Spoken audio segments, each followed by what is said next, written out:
এটা হচ্ছে আজকে মানে 2 দিন আগে আমার ফ্রেন্ডের বার্থডে ছিল, আজকে বার্থডে ট্রিট দিচ্ছে। জয়, এদিকে আসো। এই যে আমাদের বার্থডে গার্ল, যদিও 2 দিন আগে ওর বার্থডে ছিল, আজকে ট্রিট দিচ্ছে আমাকে। এই 2 দিন আমি টাইম পাইনি, তাই দিতে পারিনি, আজকে দিতেছি। তো কোথায় নিয়ে যেতেছো খাওয়ার জন্য? বাসার কাছে যাবো।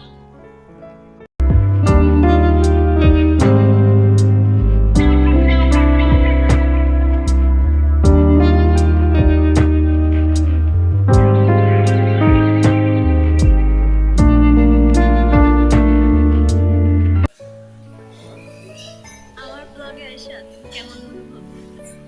খুবই লজ্জিত। আমার মতো সেলিব্রিটি ব্লগে আসছো, কেমন লাগতেছে বলো? বললামই তো লজ্জিত আমি খুব। আচ্ছা, আমি বুঝলাম না সবাই আমার ব্লগে এসে কেন লজ্জিত হয়। জানি না, সেটা ছিল